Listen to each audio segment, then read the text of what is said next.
नमो अरिहन्ताणं नमो सिद्धाणं नमो अयनीयाणं नमो वज्रायाणं नमो लोये सब्बिसाहुणं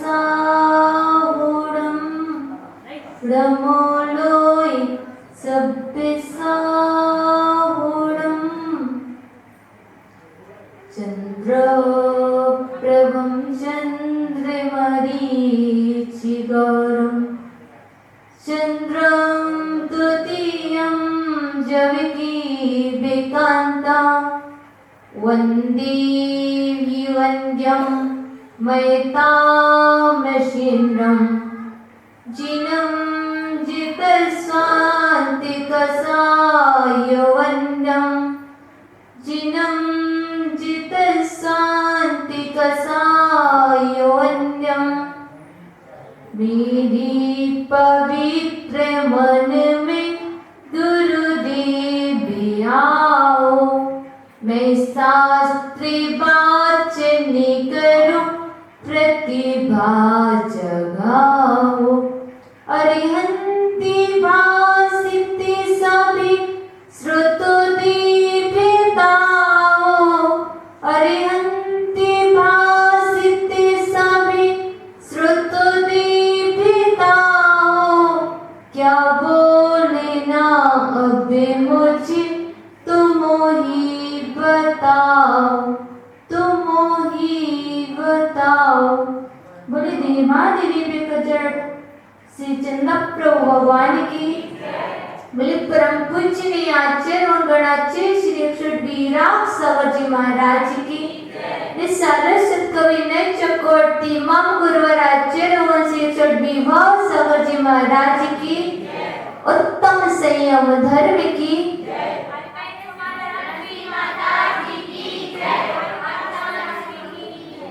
भैया आप बचा रहे पीछे वाले दाना भैया, दाना भैया उठ के यहाँ से दूसरी जगह चले जाओ।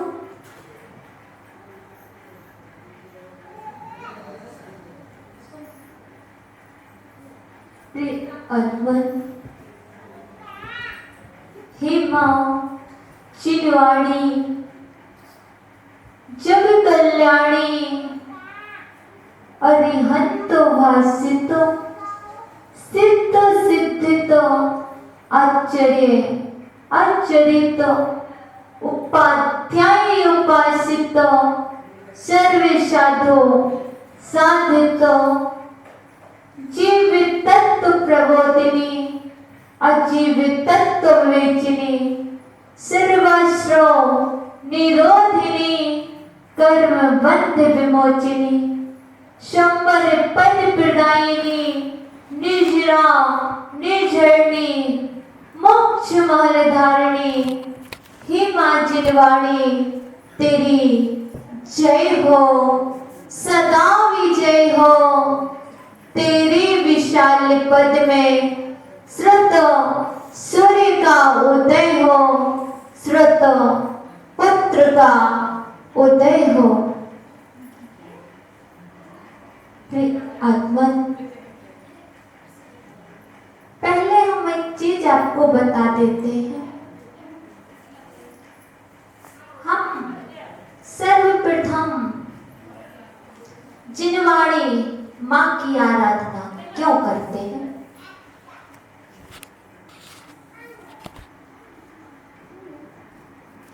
क्यों करते हैं? मोक्ष प्राप्ति के लिए। और किस लिए करते हैं? ज्ञान मिलता है जिनवाणी से। और क्या होता है? और किस लिए करते हैं?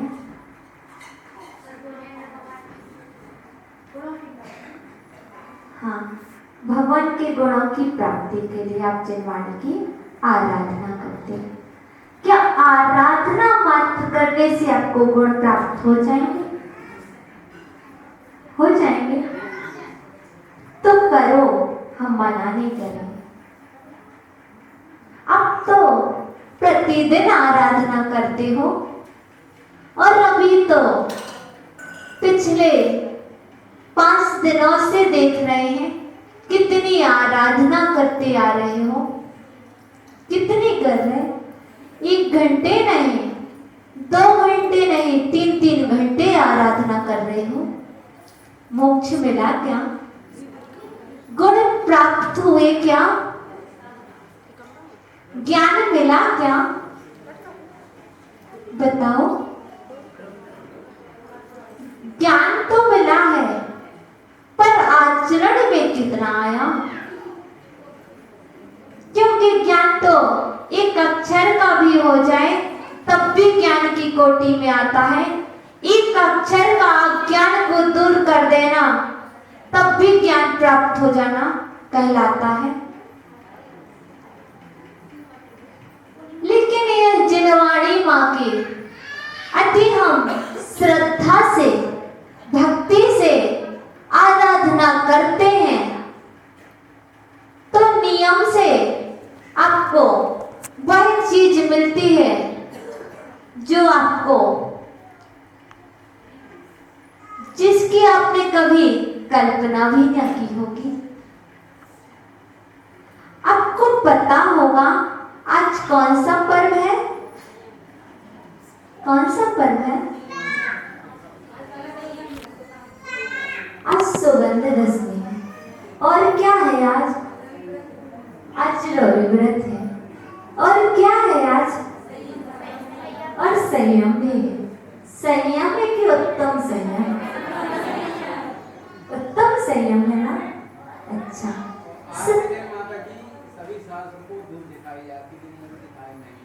बता रहे हो क्या क्या होता है? आज तो हम सोच रहे थे, आज तो सुगंध दशमी है, यहाँ तो धूप खिली हुई भी नहीं दिख रही है। कहाँ खिलेगी? सुबह जैसे ही होते हैं धूप ही धूप, दर्शन करने कोई आता है तो धूप जड़ी मिलती है। आज का तो सुगंध दशमी का दिन है कि नहीं? लेकिन आप लोग इतने कंजूस हैं कि धूप लाए ही नहीं। लाए हो? और आप बता दें क्या करते धूप की जगह? लौंग के और चंदन और, हाँ, वो उसको धूप मान लिया है आपने। खुशबू भी नहीं आती अच्छी वाली, है ना? जिसको यूज स्वयं ना कर सके वह सामग्री मंदिर के लिए, है ना? जैसे आपने गोला को कसा, उसके ऊपर की कालिमा को निकाला, वह कहाँ के लिए? मंदिर के लिए, है ना? हाँ, सच चढ़ाते ना, हम यही की बात कर रहे हैं। धूप नहीं चढ़ाते। चले शोध ना करें। आज कौन सा त्योहार है? सुगंध दशमी। आप सबने मनाया? कैसा मनाया? उपवास है आपका? आज उपवास है। आपको हम बता दें ये सुगंध दशमी क्यों मनाते हो? क्यों मनाते हो? सुगंध है क्या?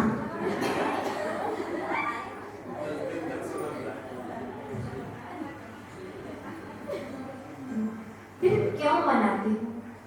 क्योंकि हमने तो देखा ही नहीं है कैसे मनाते, लेकिन हमने सुगंध दशमी की कथा को जरूर पढ़ लिया है किस लिए मनाते हैं। तो ये ऐसा ही तो नहीं, आपका भी कोई उद्देश्य हो? नहीं है? है तो छुपा लो। है तो कितना छुपाओगे? कितना छुपाओगे? क्योंकि सत्य छुपता नहीं, कुछ ना कुछ समय बाद प्रकट हो ही जाएगा। इसलिए आज आपको पता होगा सौगंध 10वीं है, अक्षय 10वीं है। इसको अक्षय 10वीं बोलते? नहीं बोलते। अच्छा, उसको कलश 10वीं को आप अक्षय 10वीं बोलते। आज सौगंध 10वीं है। तो आपने क्या क्या किया? तिलक भी लगाया, पूजन भी की। हाँ, आपने इस उद्देश्य से यह सौगंध 10वीं मनाई है कि जो हम क्या ये आपके मस्तक पर जो तिलक लगा है ये हमेशा जीवन भर लगा रहे। इसी उद्देश्य से ना आप हमेशा ऐसे बने रहें, इसी उद्देश्य से ना। लेकिन यदि आप ऐसा समझ रहे हो तो कहीं ऐसा तो नहीं आप भ्रम में झूल रहे हो? क्या तिलक लगाने मात्र से आप हमेशा के लिए आपके मस्तक पर तिलक लगा रहेगा? नहीं लगा रहेगा। यही तो समझना है। यह सौगंध 10वीं का उपवास किस लिए है? आत्मा में वास करने के लिए है कि दूसरों के लिए? हम तो आज का उपवास दूसरे के लिए कर रहे हैं, कर रहे कि नहीं? सच है ना? नहीं है सच? चलो, जिनका सच ना हो वो अपने पास रखें, वो अपने पास रखें, क्योंकि हमें यह पूरा पता है आपका कोई ना कोई रहस्य अवश्य होता है, कोई ना कोई लक्ष्य होता है, तभी तो आप व्रत करते हो। करते ना? बिना लक्ष्य के कोई व्रत नहीं करता। करते क्या? यदि आपको पता होता मंदिर आने से पाप होता है तो आप आते क्या? नहीं आते ना। लेकिन अब लक्ष्य तो है कि पुण्य करना है, लक्ष्य कुछ है ना, तभी मंदिर आए ना। आए कि नहीं? हाँ, तो ऐसे ही आपका उपवास करने का भी कोई लक्ष्य होगा, होगा ना? क्या है वो लक्ष्य? कर्म निर्जरा का है। तो कैसे होगी ये कर्म निर्जरा? कैसे होगी माँ? कैसे होगी बता दो। पूजा करने से? सिर्फ पूजा करोगे, 1 घंटे करोगे, 2 घंटे करोगे, बहुत गाओगे, बहुत गाने से कैसे कैसे पूजा कर लोगे।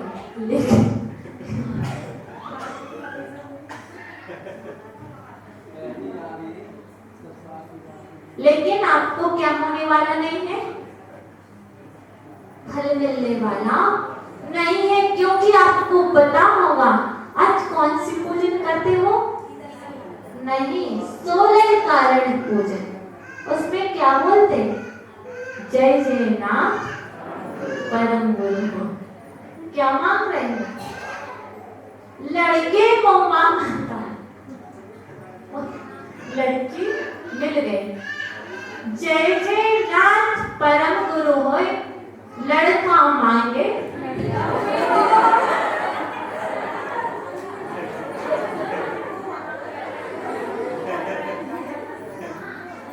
सच है ना?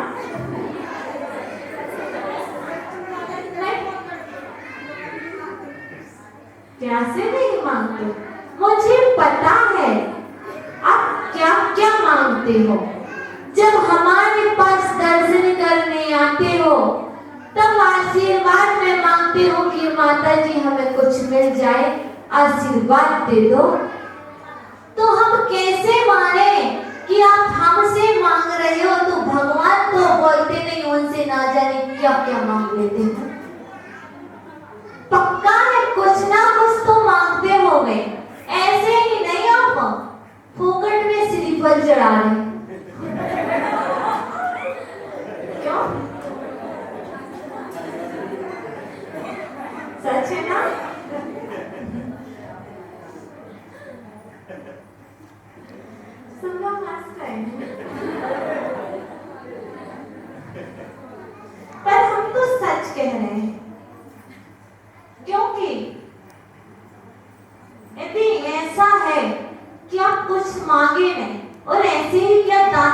सकते हैं? ऐसे ही चढ़ा सकते हैं क्या? नहीं चढ़ा सकते। यदि आप पैसे ही बिना लक्ष्य के अच्छी सुंदर द्रव्य समर्पित कर रहे हैं तो कोई ना कोई तो लक्ष्य होगा आपका। आप बता नहीं रहे हो, बात अलग है, लेकिन लक्ष्य तो होगा। क्योंकि हमें पता है, हमने भी पूजन की है, हमारा भी कोई लक्ष्य था कि नहीं था? तो आपका भी कोई लक्ष्य होगा। जैसे आपका लक्ष्य नहीं, हमने मान लिया, नहीं है ना? देखो आप कुछ नहीं बता रहे हो, एक तो होगा, तो अब कौन सा लक्ष्य है आपका? अच्छा, आप आवश्यक तो कर रहे, पर लक्ष्य कुछ के नहीं आपका। अच्छा, इसलिए तो दान फिर भगवान जब खा नहीं रहे हैं, बोल नहीं रहे हैं, तो क्यों? वो तो भी माली भैया अकेले जाएंगे। इसलिए चढ़ाते हैं कि सबका अलग अलग वो है, लेकिन जल चढ़ाते हैं तो इसलिए चढ़ाते हैं कि हमारा हम आपको यहाँ नहीं ले जा रहे, हम आपको दूसरी जगह ले जा रहे हैं। अब ठीक है, चढ़ाते, आपका कोई लक्ष्य है ना, दान देना, तो फिर क्या भगवान के पास द्रव्य का दान क्यों दे रहे हो सकता जब आप भगवान के सामने इतना अच्छा दान देते हैं, जब आपके द्वार पर एक भिखारी आता तो फिर क्यों कह देते भैया आगे बढ़ो? उसको भी देना चाहिए कि नहीं? देना चाहिए।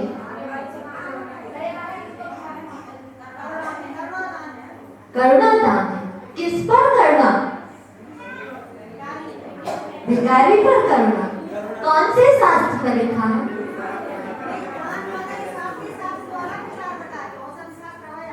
हम आपसे कुछ पूछ रहे हैं, भिखारी को दान देना चाहिए कि नहीं देना चाहिए? आपने कहा देना चाहिए। माँ, दान देना चाहिए, ठीक है ना? आपका आंसर है। तो फिर क्यों कह रहे थे भैया आगे देखो?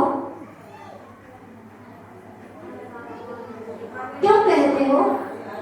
आने वाली चीज ले तो ठीक है, अगर कोई पैसा मांगता है तो आगे भगा देते हैं। अब हम आपको बता दें, वैसे दान के पात्र तो कौन है? सुपात्र को दान दिया जाता है, दिया जाता है। अब सबसे बड़ा भिखारी कौन है? सबसे बड़ा भिखारी तो आपके मुनिराज हैं, है कि नहीं? हाँ, देखो, एक भिखारी भी जन्म लेता है, एक सम्राट भी जन्म लेता है, एक मनुष्य भी जन्म लेता है, और एक तीर्थंकर बालक भी जन्म लेते हैं, पर जन्म सबका एक सा ही होता है। एक सी प्रक्रिया होती है, होती कि नहीं? कि जन्म में कोई अंतर है? नहीं है ना? लेकिन आप जो आपके द्वार पर मांगने आया है, उसे आपने भिखारी समझ लिया, लेकिन वह भिखारी चला जाएगा, उसके पास तो फिर भी कुछ है। क्या है? क्या है? कटोरा बस नहीं है, उसके पास भोजन करने के लिए एक थाली होगी टूटी, वस्त्र भी होंगे उसके पास टूटे पुराने, और क्या होगा? टूटी झोपड़ी होगी। पर आपके जो मुनिराज हैं, उनके पास ना तो कोई थाली है, ना कोई वस्त्र है, ना रहने के लिए कोई मकान है, ना तन पर एक भी रेशम का धागा है। सबसे बड़े भिखारी तो मुनिराज को होना चाहिए, नहीं होना चाहिए? देखो वह मुनिराज भी भिखारी होकर भी सम्राटों में महासम्राट हैं, और जो सम्राट होकर भी भिखारी है ना? कौन? यह नहीं सोचे कि जो द्वार पर मांगने आया है वही भिखारी है। नहीं, भिखारी तो वह भी हो सकता है जो गाड़ियों में घूम रहा है, लेकिन अंदर में मांगने की लालसा, मांगने की इच्छा है, तो वह भिखारी हो सकता है। और एक भिखारी भी सम्राट हो सकता है, क्योंकि उसके अंदर जो है उतने में संतुष्टि तो रखे हैं, कुछ मांगने की इच्छा तो नहीं है। और हमारे जो मुनिराज हैं वह भिखारी होकर भी सम्राटों के महासम्राट हैं। वह मांगते हैं। मांगते हैं क्या कि आप हमें आहार दे दो? नहीं। और आप जब बड़गाहन करते हो, बुलाते हो, तो मुनिराज नहीं आएंगे। आप कहो भाई मुनिराज ये भोजन की थाली देख लो, आहार कर लो, मुनिराज आने वाले नहीं है। आप कुछ भी ये मुद्राएं ले लो, मुनिराज आ जाएंगे क्या? नहीं आएंगे। लेकिन यदि एक भिखारी से कहा जाए भैया आज आपको मेरे घर में आकर के भोजन करना है, हम आपको इतना दान पैसा देंगे, तो वह आ जाएगा। लेकिन आप मुनिराज को आहार देना है, उसके पहले मुनिराज आपको थाली नहीं देखते हैं। वह तो आप जब उनको प्रणाम करते हो, नमोस्तु कहते हो, तब आपके मुनिराज आपकी आंखों में नवधा भक्ति और आपकी भक्ति को देख लेते हैं, तब कहीं वह आपके पास आकर के खड़े होते हैं। यदि भक्ति नहीं होगी आपके अंदर तो मुनिराज आहार नहीं लेंगे। आपको नहीं पता हो तो करके देख लेना। और तो एक भिखारी भी था। एक भिखारी ने सोचा मैं क्या कर लूं, मेरे पास कुछ नहीं है, मैं बहुत दुखी हूं। उसने प्लान बना लिया, मैं मर जाऊं तो ही अच्छा है। जैसे ही वह मरण के भाव से कहां जाता है,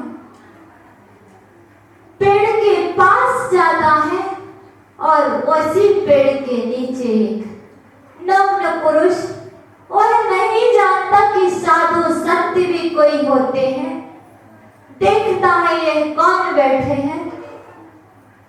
अरे ये तो प्रसन्न है, फिर भी बैठे हैं, और मैं मरने की सोच रहा हूं। क्यों सोच रहा हूं? इनके पास तो कुछ भी नहीं है, मेरे पास तो कपड़े भी हैं, कुछ खाने के लिए भी है, और ये तो ऐसे ही बैठे। उसका क्या होता है? भाव परिवर्तन हो जाता है सिर्फ मुनिराज के लिए देख लेने से, और वह जानता भी नहीं है यह साधु है कि कोई ऐसे ही पुरुष है। उसका साधुओं के दर्शन से भाव परिवर्तन हो गया। सुसाइड करने गया था, वह भाव किसमें बदल गया? मैं क्यों मरूं जब इनके पास कुछ नहीं है, जब ये नहीं मर रहे तो मैं क्यों मरूं, मैं क्यों आत्महत्या करूं? लेकिन हमारे अंदर जो भाव आते हैं, कब उसके पास इतना है, मेरे पास कुछ नहीं है। हम जब दूसरों को देखते हैं तब हमारे अंदर ऐसे भाव बनते हैं कि हम भी कुछ कर लें और जब हम अपने से नीचे को देख लेते हैं तो हमारे भाव क्या होते हैं? परिवर्तित हो जाते हैं। और वह भिखारी क्या हुआ? वहीं बैठ गया, बैठा है। मुनिराज क्या कर रहे हैं? ध्यान कर रहे हैं। जब मुनिराज ध्यान से उठते हैं तो सिर्फ वे उनके पास कोई परिग्रह नहीं था, सिर्फ पीछे थे और कमंडलू था।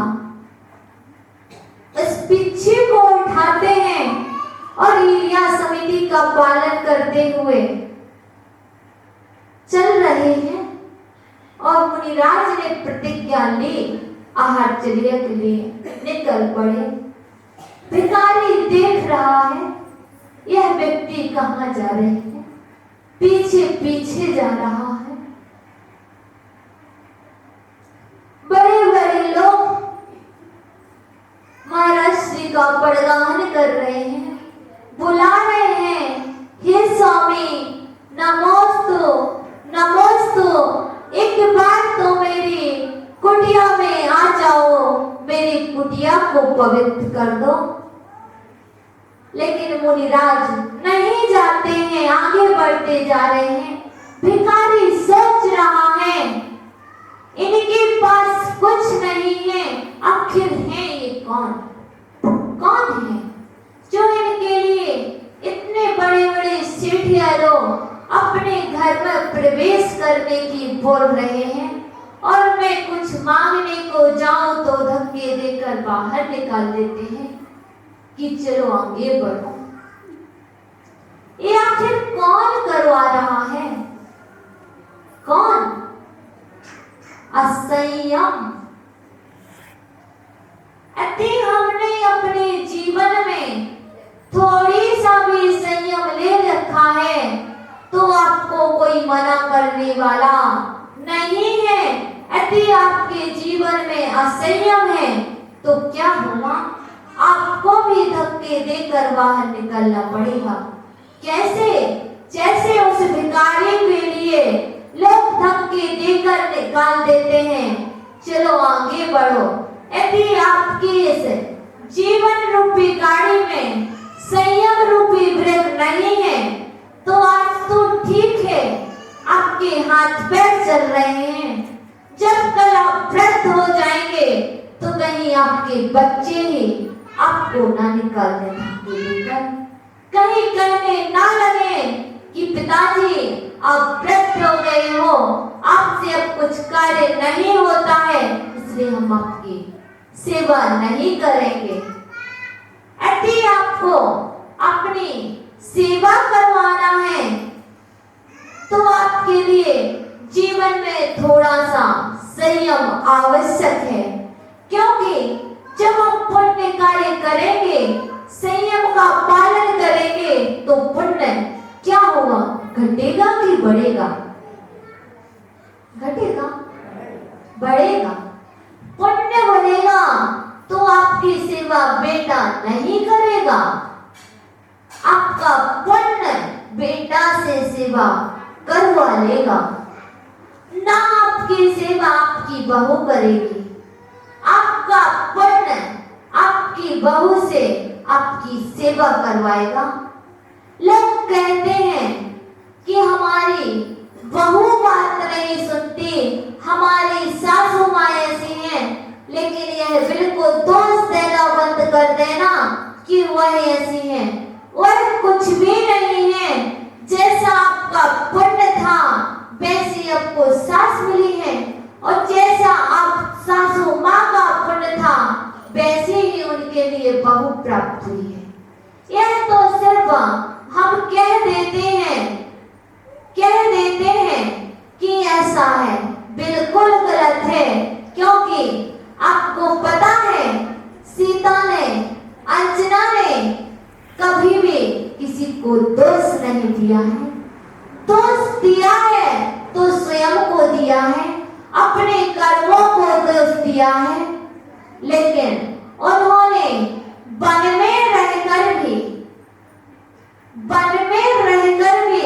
कभी ऐसे असंयम के भाव नहीं बनाए आए कैसे असंयम के कि हम सुसाइड कर लें। यह आत्महत्या करना भी तो एक असंयम है कि नहीं? किसका असंयम है? किसका असंयम है? इंद्रिय संयम है कि प्राणी संयम? प्राणी असंयम है ना। हमें तो यह बताया था 5 इंद्रियों का संयम होना चाहिए, इंद्रिय संयम और प्राणी संयम। प्राणी संयम में यह नहीं बताया गया है कि हम सिर्फ दूसरों की रक्षा करें, दूसरों की हत्या नहीं करेंगे तो हमारा प्राणी संयम हो गया। ये तो आपको पता है कि दूसरों को कर लोगे रक्षा, लेकिन स्वयं की रक्षा कैसे करोगे? तो हमें उन महापुरुषों से, उन महासतियों से शिक्षा लेना चाहिए जो वन में रहकर भी, जिनके पास ना खाने के लिए है, ना घर है, ना कुछ है, और वो वन में रहकर भी उनके मन में असंयम का भाव नहीं आ रहा कि हम सुसाइड कर लें। आता है क्या? नहीं, आपने पुराण पढ़े होंगे, नहीं आया। और हमारे जीवन में ऐसी घटना नहीं घटती है कि और हम कह देते हैं हम तो आत्महत्या कर लेंगे। लेकिन आपको बता देते हैं जो कहते हैं वह करते नहीं हैं।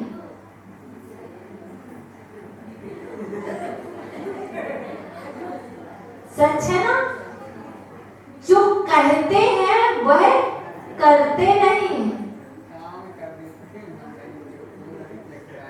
कैसे? क्या होता है ना, और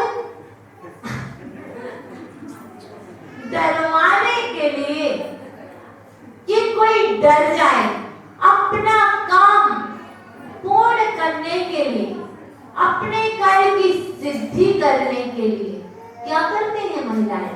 धमकी दिया करते हैं, है ना, कि हम क्या कर लेंगे, ऐसा कर लेंगे।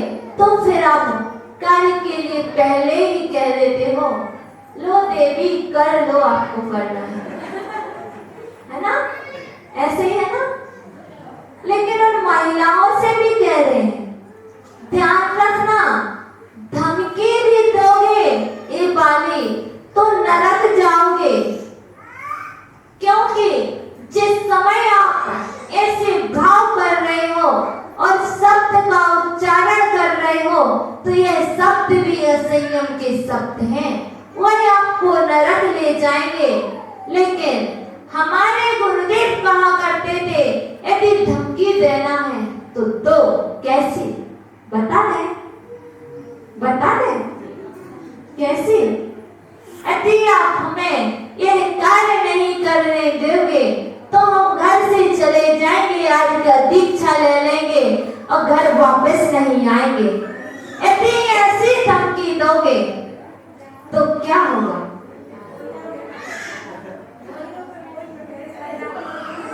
रोगे या ना रोगे, लेकिन पुण्य का बंध होगा। उनको भी लगेगा कहीं आप सच में न चले जाएं, सच में न चले जाएं। यदि चले जाओगे तो बेचारे बच्चे परेशान हो जाएंगे। इसलिए धमकी दो, लेकिन ऐसी सम्यक, ऐसी नहीं जो आपको असंयम में पटक दे। इसलिए पूज्य गुरुदेव हमेशा करते हैं, जो कहते हैं कि हमारा चलता नहीं है, तो कहो तो ऐसा कहो जिससे आपको पुण्य का आश्रय हो, पाप का आश्रय तो ना हो। लेकिन इन महिलाओं से हम एक ही बात कहेंगे, ऐसी धमकी देना बिल्कुल बंद कर दें। बात बात में डरवाना, बच्चे पढ़ाई नहीं कर रहे तो बच्चों को ही एक धमकी, अरे तुम पढ़ाई नहीं करोगे, एग्जाम में नंबर अच्छे नहीं लाओगे तो हम ऐसा कर लेंगे। बच्चे को ही डरवाना, बेचारे बच्चे भी, आप बच्चे की धुलाई करने लग जाओगे, है ना? तो बच्चे भी क्या करते, असंयम के भाव बना लेते हैं कि माँ के डर के कारण, पिता के डर के कारण बच्चों के अंदर संयम के भाव आ जाते हैं। कहां पर रहा हमारा संयम? आज उत्तम संयम का दिन है। संयम तो प्रत्येक बात में होना चाहिए, शब्द शब्द में संयम होना चाहिए। आप एक शब्द भी बोले तो संयम से बोले। कैसे? कैसे?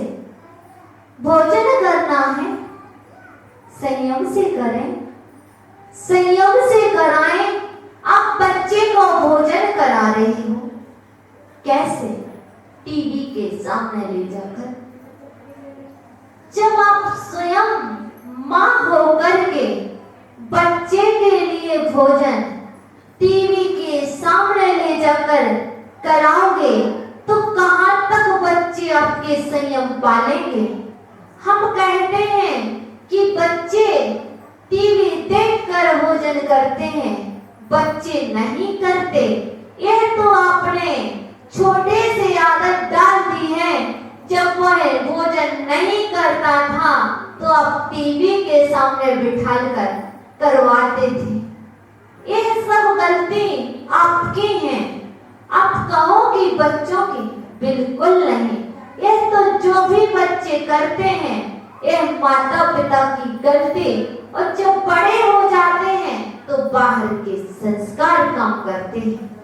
लेकिन जब तक बच्चे छोटे हैं तो वह जो माता पिता को देखते हैं वही करते हैं। यदि पिताजी पूजन अभिषेक कर रहे हैं तो बच्चे क्या करते हैं? सुबह सुबह आ जाते ना। कैसे आ जाते? सोने का वक्त कहाँ गया? सोने के वक्त फिर भी जाग जाएंगे, पूजन के लिए वक्त निकाल लेंगे। निकाल लेंगे ना? आज इतने लोग हैं, किन किन ने वक्त निकाला? सबने वक्त निकाला। प्रत्येक चीज पूछ ले। यहाँ कितने लोग टीचर हैं? बता दो। आप शिक्षिका हैं? टीचर नहीं है, आप शिक्षिका हैं। शिक्षक है कि शिक्षिका है? शिक्षिका। अच्छा, आपसे एक चीज पूछे, वक्त कहते किसे हैं? आप भी एक शिक्षिका हैं। ज्योति मैम, आप भी एक शिक्षिका हैं, है ना? वक्त कहते किसे हैं? समय को वक्त कहते हैं। अच्छा, आप शिक्षिका नहीं है इसलिए आपको पता नहीं। आप भी बताएं, आप भी एक शिक्षिका हैं। किसे कहते हैं वक्त? देखो, साइलेंट बैठने से काम चलने वाला नहीं। किसे कहते हैं? माँ। अच्छा ठीक है, शिक्षिका के नाते मत बताओ। अच्छा, माँ के नाते बता दो। आवाज नहीं आ रही, कान में कुछ है इसलिए आवाज नहीं आ रही। नहीं पता? समय से काम करना उसे वक्त कहते हैं। समय तो आत्मा को कहते हैं। समय तो आत्मा को कहते हैं। आत्मा का नाम तो दूसरा समय है।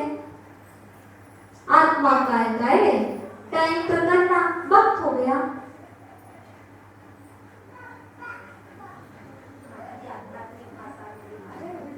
हम आध्यात्मिक भाषा बोल ही नहीं रहे, तो हिंदी की भाषा बोल रहे हैं।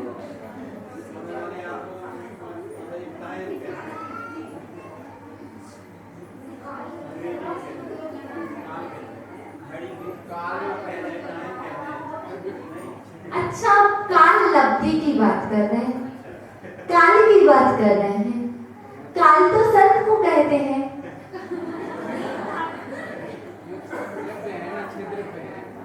अच्छा, लेकिन हम आपकी लैंग्वेज को समझ रहे हैं,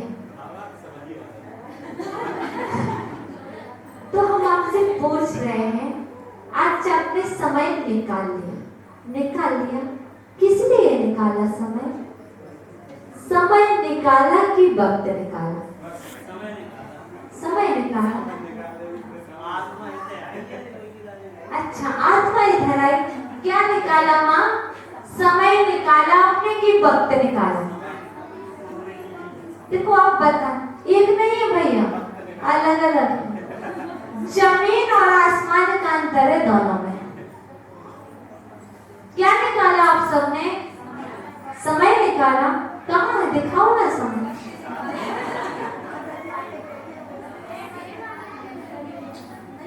नहीं, समय नहीं निकाला आपने, वक्त निकाला है। यदि आप समय को निकाल देते तो आप यहाँ आ ही नहीं सकते। आ सकते क्या? हाँ, यदि आप समय को निकाल देते तो यहाँ नहीं आ सकते थे। आपने क्या निकाला? वक्त निकाला।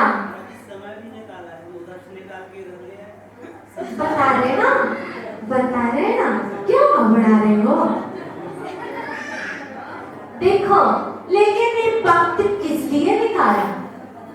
भूत को याद करने के लिए।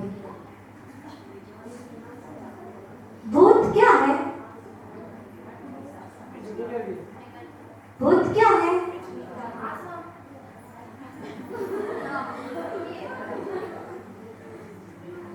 भूत बताए क्या है? जो बीता हुआ काल है वही तो आपका भूत है। यदि हमने यह वक्त निकाला है तो भूत को याद करने के लिए वक्त नहीं निकाला। कैसे?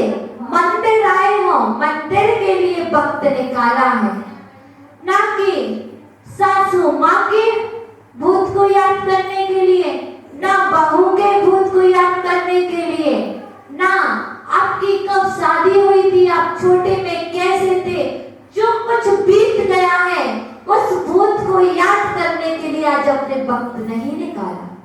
इस भूल में मत रहना कि हमने वक्त निकाला है मंदिर में आकर के हम पिछला भूत याद करें।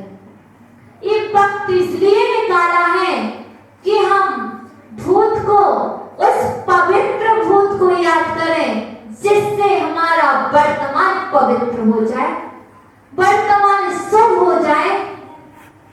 उस भूत को याद करो, लेकिन उस अपवित्र भूत को याद मत करो जो तुम्हें भूत ही बना दे, जो तुम्हें भूत ही बना दे। और उस भविष्य को भी याद मत करो जो तुम्हारा क्या करे, वर्तमान अशुभ बना दे। इसलिए हमने आज वक्त निकाला है, निकाला ना, सिर्फ किस लिए? वर्तमान में जीने के लिए, वर्तमान को शुभ बनाने के लिए, ना कि भूत की सोचने के लिए, ना भविष्य की अशुभ सोचने के लिए।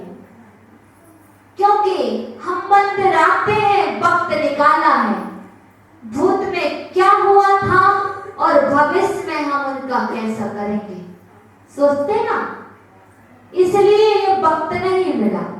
यह मंदिर में जो वक्त मिला है वह तो शुभ पवित्र भूत को याद करो और पवित्र भविष्य की कल्पना करो जो आपको पवित्र बनाए। तो उससे को याद करने के लिए वक्त मिला है, ना कि यहाँ वहाँ की बातें करने के लिए, ना इसलिए कि तिलक लगाने के लिए वक्त नहीं मिला। यदि तिलक भी लगाना है सौगंध दशमी के दिन तो कौन सा तिलक लगाओ?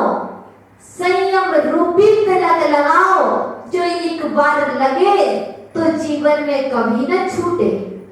यह श्रृंगार सौंदर्य से कर लिया है, सुबह कहा था, लेकिन आज के दिन सभी महिलाएं कौन सा श्रृंगार करेंगी?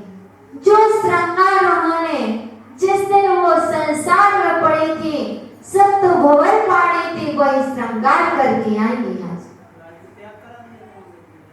करा दिया है, जो नहीं आई थी वो तो करेंगे, जिनको नहीं पता वो तो करेंगे। लेकिन हमें यह शारीरिक श्रृंगार संयम की ओर ले जाने वाला नहीं है, क्योंकि यदि असलियत देखना हो, ये श्रृंगार पल के लिए हो रहा है, निज के लिए नहीं हो रहा। क्योंकि तुम देख लेना, जब देवी मैया घर में होगी ना, तो देखना क्या रूप होता है।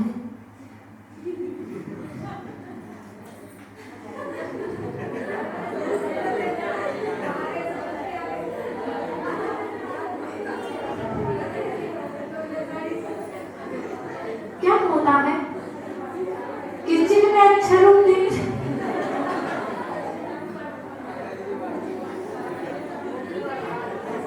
इसलिए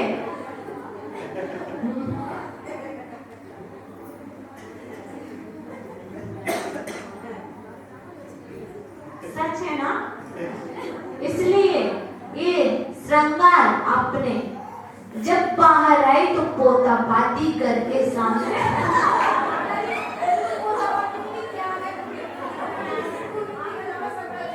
सुनो तो बता रहे, आपकी बात नहीं कर रहे सारी बाबा, हम उनकी बात कर रहे हैं। जब जो महिलाएं किचन में होती हैं, तब झाड़ू लगा के वो रानी लक्ष्मीबाई जैसी दिखती है, होती ना, तब वैसे ही सारी व्यवस्था रहेगी। जब वो घर से बाहर निकलेंगी तो दूसरों को दिखाने के लिए साड़ी व्यवस्था और मेकअप पोता पार्टी करके देखो हम कितने सुंदर है ना। सच है, बिल्कुल सच है, क्योंकि जो आप कह रहे कुछ श्रृंगार नहीं किया, हम उस श्रृंगार की बात कर ही नहीं रहे। सच खराब होता है, कल लगेगा बुरा तो अभी लग जाए। हम कल थोड़ा सा बुरा खिला देंगे, यदि आपको बुरा लगे तो क्या करना, एक कटोरी बुरा घोल के पी जाना, तो क्या होगा, बुरा बुरे में बदल जाएगा। ठीक है ना, बुरा तो नहीं मानोगे माँ, लेकिन हम सच बोल रहे हैं ना, हमने देखा है इसीलिए बोल रहे हैं ना। हाँ, इसलिए ये श्रृंगार हमारा आज संयम का दिन है ना, तो ये श्रृंगार किससे करो, संयम से करो। लेकिन हम असंयम में जीते हैं। इन्हीं दिनों में हम क्या करते, जितने वस्त्र होते हैं संयम रखना चाहिए कि हम इतने ही वस्त्र यूज करेंगे। लेकिन हम पर्यूषण के दिनों में सबसे ज्यादा परिग्रह, सबसे ज्यादा वस्त्र नई नई निकालेंगे और पहनेंगे, और प्रतिदिन तो हम धुले वस्त्रों से पूजन करेंगे। लेकिन जब पर्यूषण पर्व के दिन आएंगे तो हम गोदरेज में से निकाल करके वस्त्र पहन के आएंगे और पूजन करेंगे। यह पर्व तो हमारे लिए संयम का दिन है, संयम का ध्यान रखना चाहिए।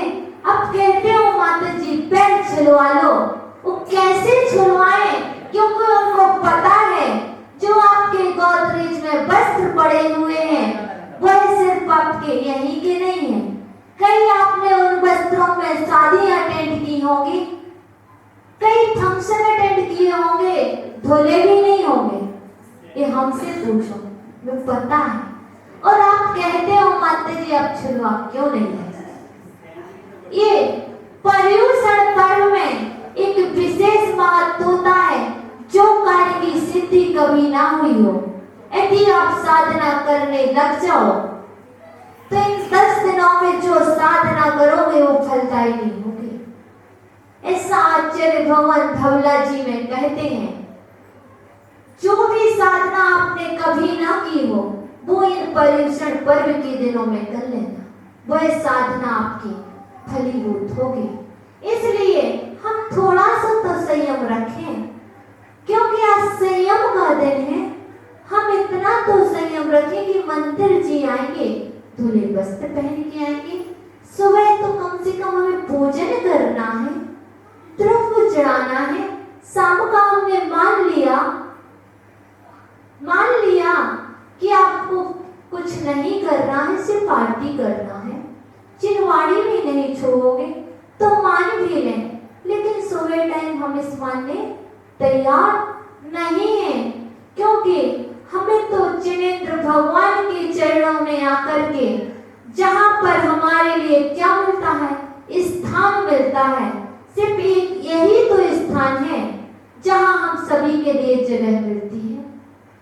तो यही हमारे लिए समुसरण के तुल्य हुआ करता है, क्योंकि ये चंदन प्रभु भगवान का मंदिर जरूर है, लेकिन किसी भी जीव की किसी भी से भी बुराई होगी, लेकिन एक ऐसा स्थान यही मंदिर हुआ करता है जहां हम एक साथ मिलकर के 1 घंटे 2 घंटे आराधना कर लेते हैं, फिर तो घर जाते हैं, सुपाठ करना ही है। 1 घंटे जब पुण्य करते हो तो क्या सोचते हो, 1 घंटे बहुत पुण्य कर लिया है, अब क्या करेंगे, घर में जाकर पाप कार्य करेंगे?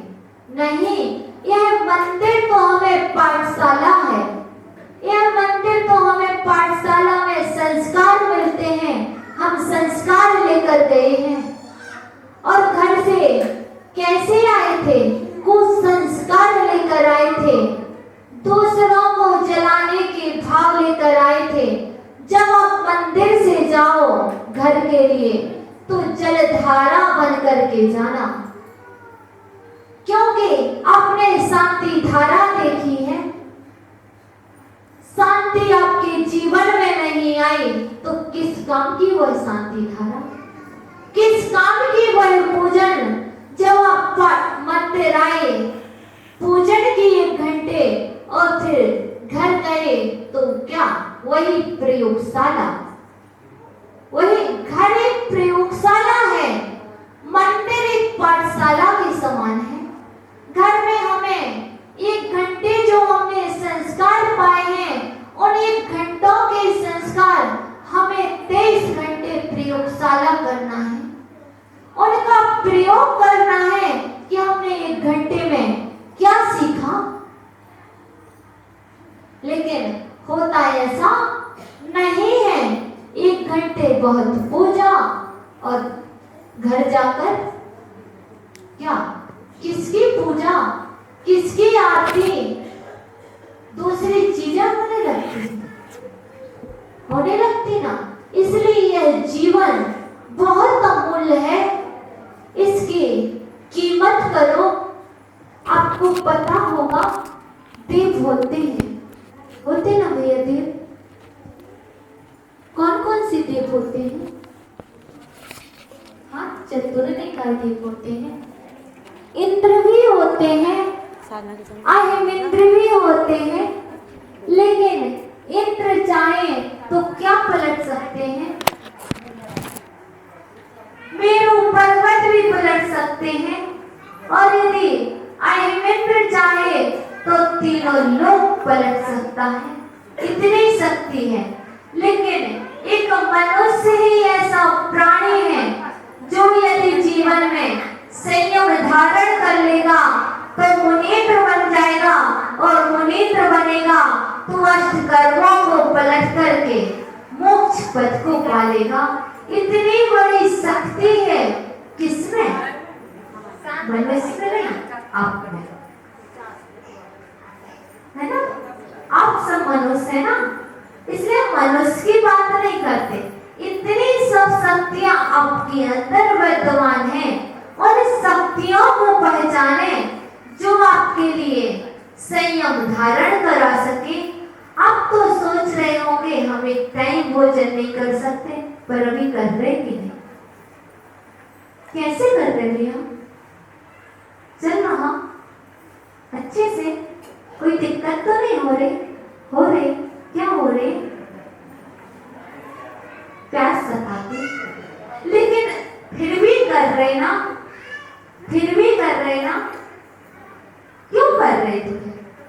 आत्मा को कष्ट नहीं देना चाहिए, कष्ट देना पाप है ना? लेकिन ये आप क्या कर रहे हो? अपनी रसना इंद्रिय पर लगाम लगाई हुई है, उसकी बागडोर आपके हाथ में है ना? वह मांग रही है पानी दो, लेकिन आप उसे क्या दे रहे हो? जिनवाणी दे रहे हो। उसने पानी मंगाया, आपने जिनवाणी दे दी। नहीं, पानी नहीं देंगे हम आपको, जिनवाणी देंगे, यही आपकी प्यास बुझाएगी। आप तो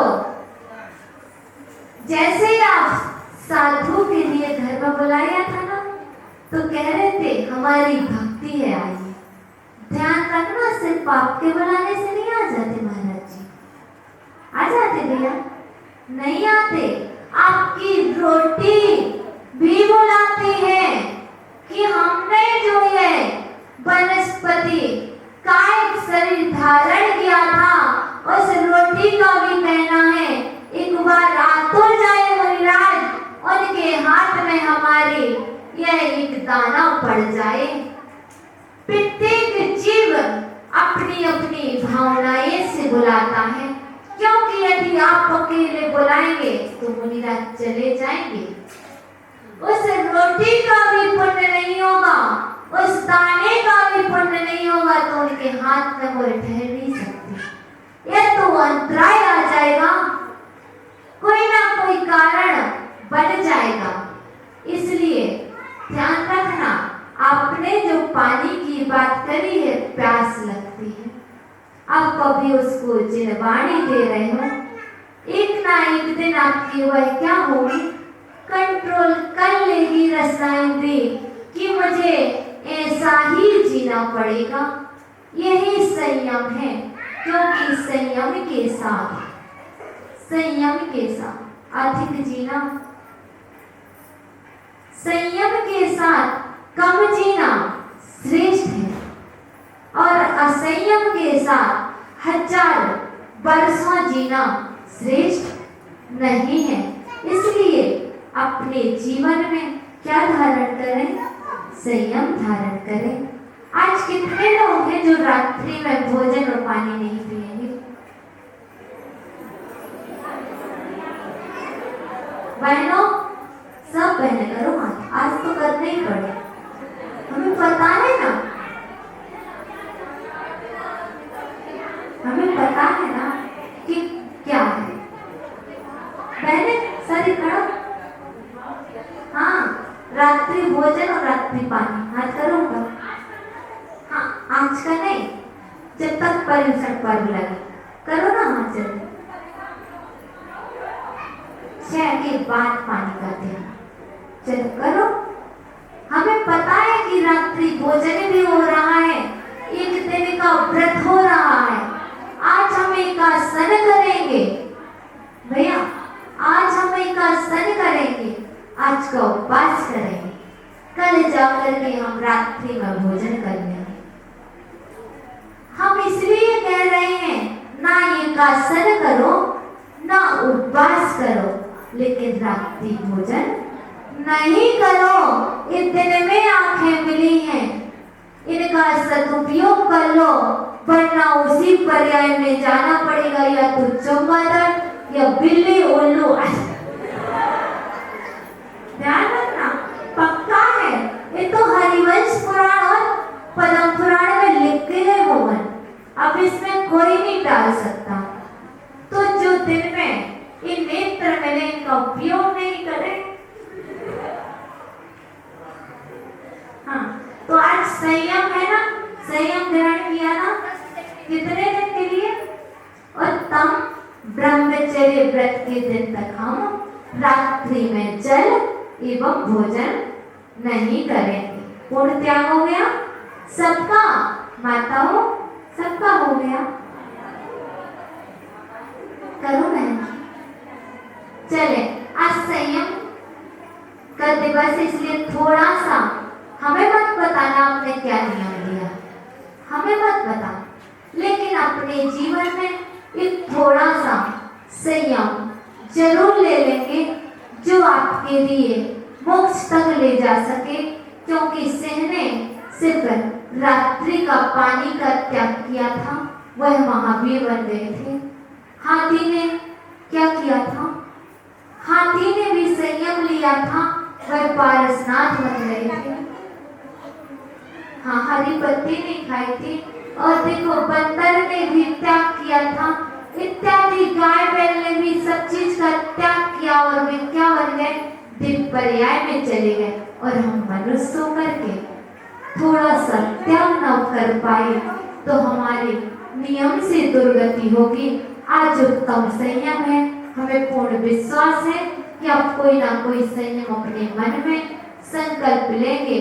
और इतना तो पूरा विश्वास है कि 4 दिन आप कोई भी असंयम के कार्य नहीं करेंगे जो आपको दुर्गति में ले जाए।